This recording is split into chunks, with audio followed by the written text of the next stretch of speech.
to change the thought from notice me, to what Lao Tzu calls living in obscurity, becoming more obscure. We live in a celebrity-obsessed world, don't we? Look at me. Notice me. The Tao teaches something completely the opposite. Listen to the 66th verse of the Tao. Water again. The sea stays low. And because the sea stays low, all of the rivers and all of the streams empty into it. Because it stays humble. Because it stays in that place of just allowing everything to come to you. He was trying to teach us the important lesson of letting what we know is coming come to us.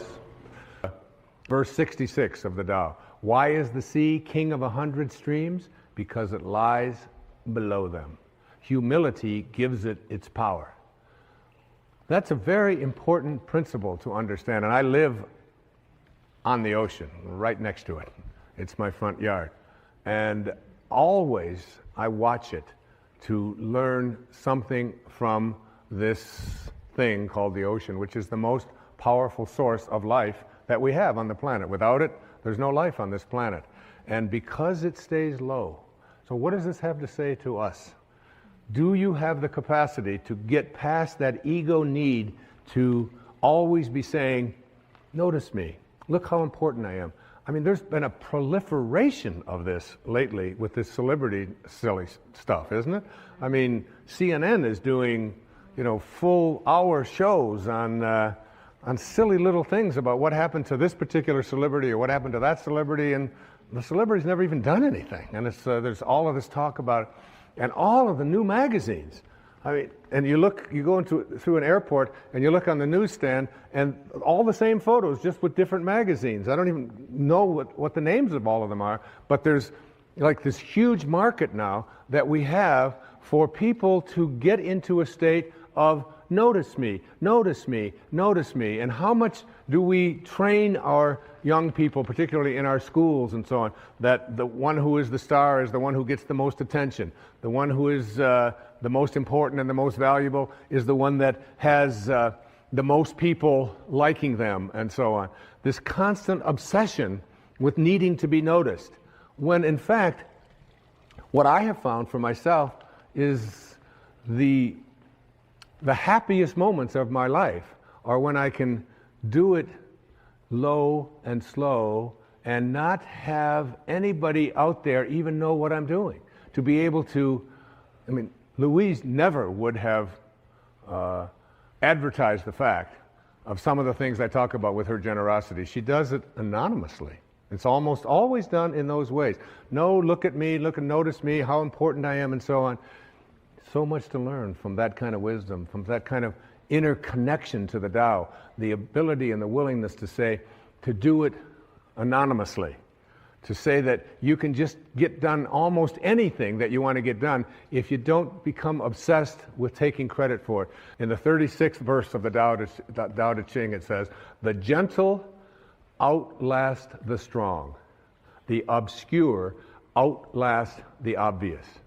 Try to become a little more obscure, a little less interfering, a little less notice me, a little less, one of the specific kinds of things that you can do is just as you're about, when somebody else is talking, just as you're about to interject what you've been thinking about for the whole time, waiting for them to stop talking, just stop and to bite your tongue and say, tell me more.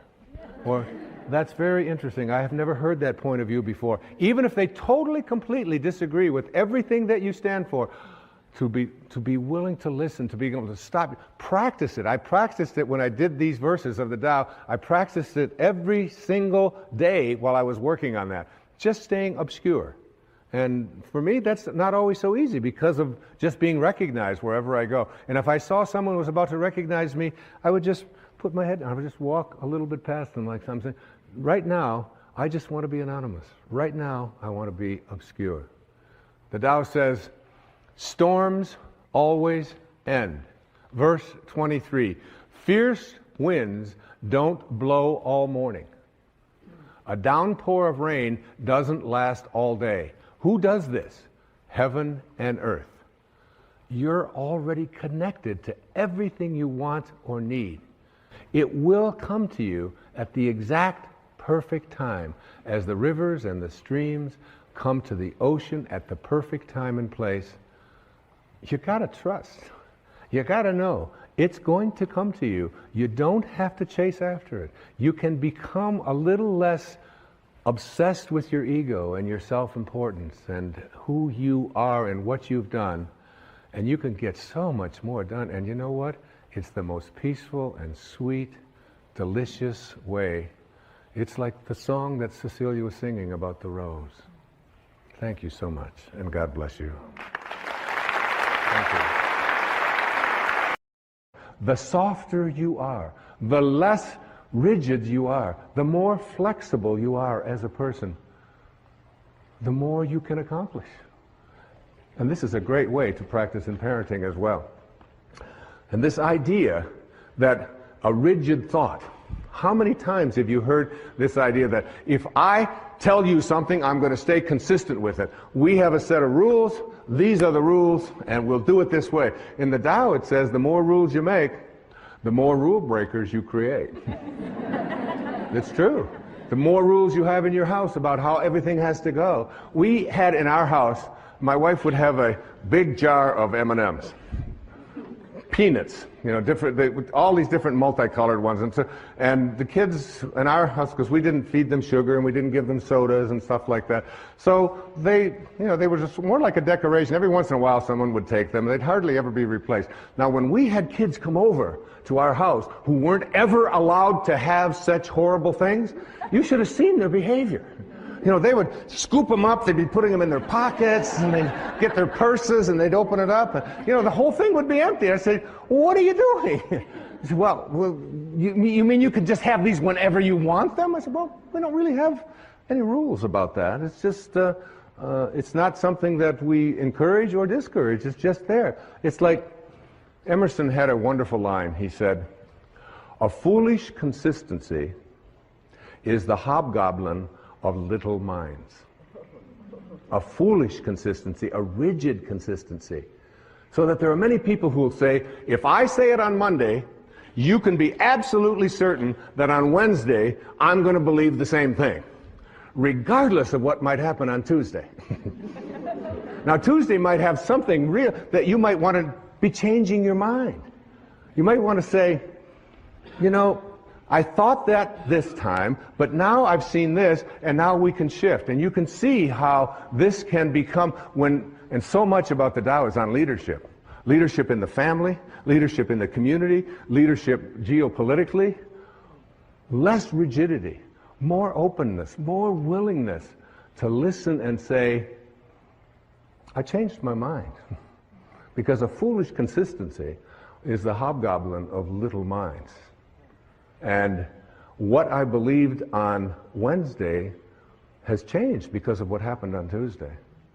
Now, another important thing to say to your children, to your friends, to your lover, to your spouses, to whomever, to the people you work with, words that we're so terrified to say, but which give us a sense of living with the Tao. I don't know. I don't know. I'll look it up. Say it. I don't know. Doesn't hurt. Say it again. I don't know. Isn't it fearful? I mean, so many people, and it's like very freeing, because my kids ask me something, and I say, I don't know. They say, Dad, you know everything. You know everything. I say, well, I don't know that, and I'll look it up, or we'll try to find an answer to that, but I don't quite know. I know that I spent 20 years running, and I ran every day for 20 years, for 22 years, without missing a day. 8 miles. Never missed a day. That's rigid, all right? Some call that obsessive. But you brush your teeth every day, I used to say, and you don't call that obsessive. And you go to the bathroom every day, and you don't say, well, he's obsessively doing that again today. You don't do that. But anyway, what I learned is that even in the world of exercise, there are certain things that are built in to make us rigid, to make us stiff, to make us hard. And we lift, and we run, and we kick, and this is what we call working out.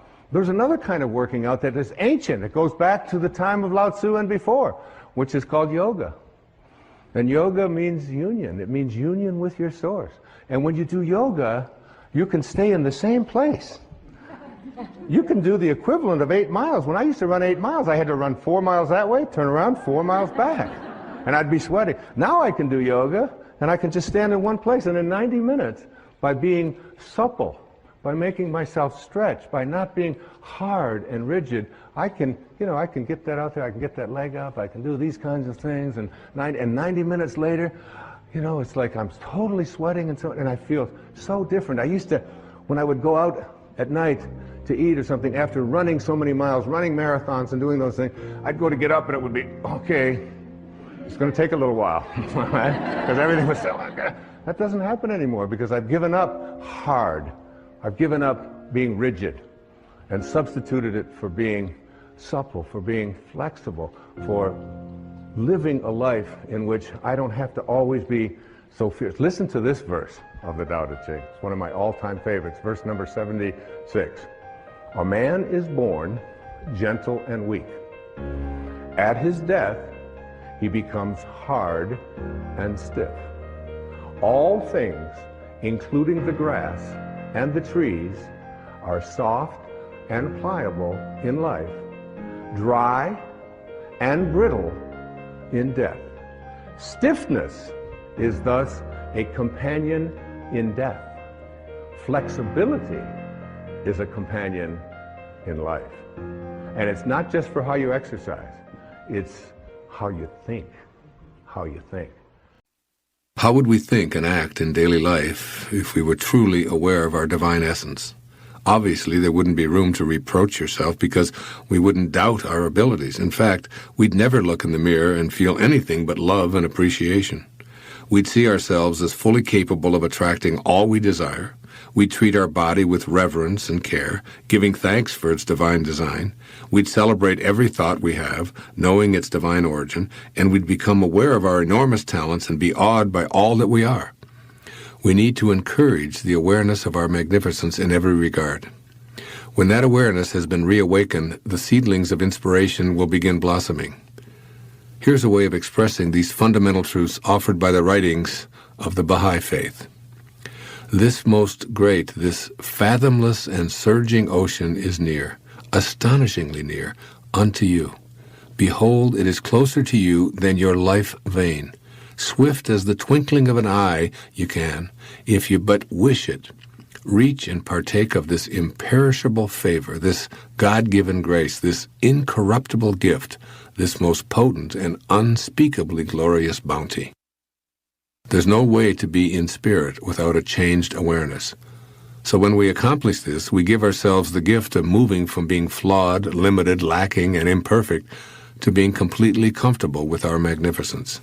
This unspeakably glorious bounty is so close to us, all we have to do is make a few twinkling of an eye adjustments.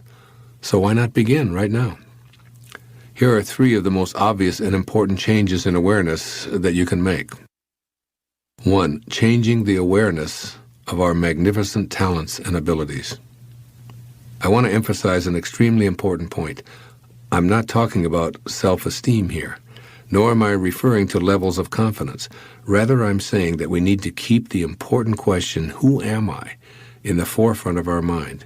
This question doesn't revolve around previous life experiences, has nothing to do with what we've been told our special qualities or unique abilities are, and it isn't related to how worthy or worthless we feel about ourselves.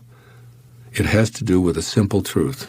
As Epictetus, a philosopher in the 1st century AD, said, "You carry a God about within you, poor wretch, and know nothing of it."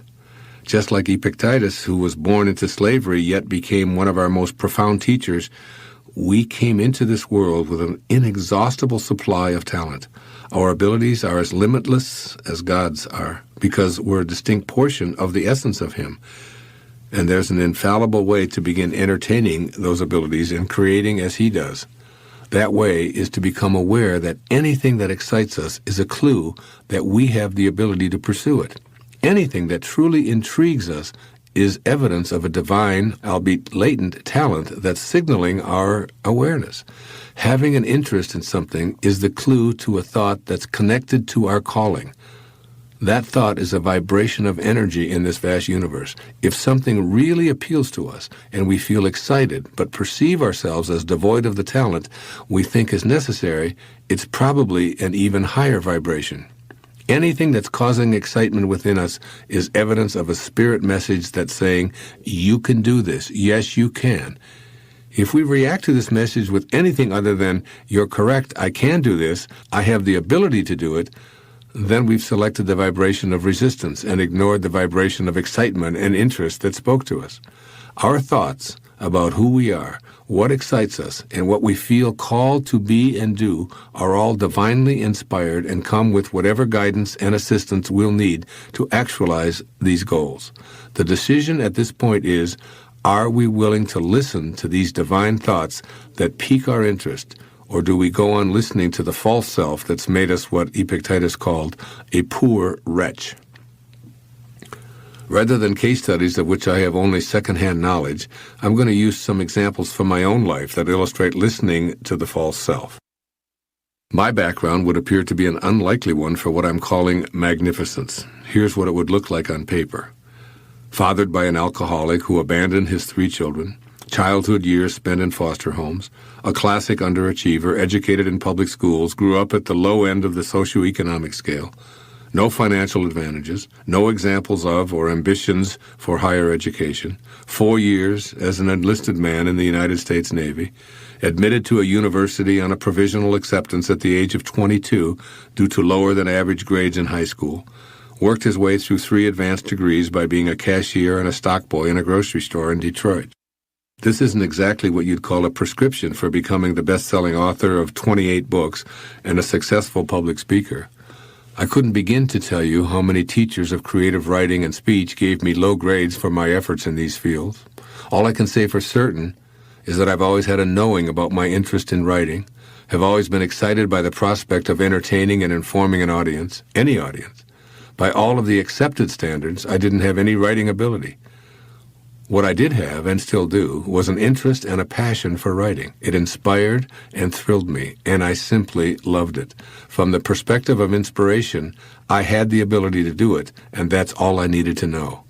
Then as now, I trusted that the universe would handle all of the details, including, will I be published? Will the critics approve? Will my book be a bestseller? Will my mother approve? Will I get an apology from any of my old English teachers? But really, who cares about any of this? The fact that writing excites me is all I've ever needed to know. When I follow that thought and stay with it, I conclude that I have the ability and the talent. And so do you. Like me, it's easy to find what excites you. What do you find intriguing?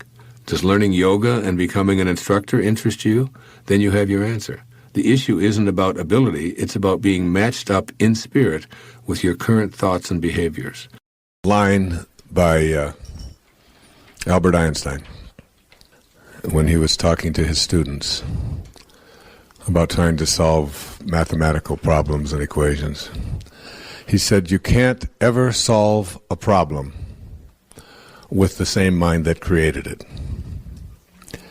It's what they call sometimes in management circles thinking outside of the dots or outside of the box, getting out of your comfort zone, getting out of looking at things the way you've always looked at them, and having a different kind of an awareness. I came across this quote not too long ago. Moving away the clouds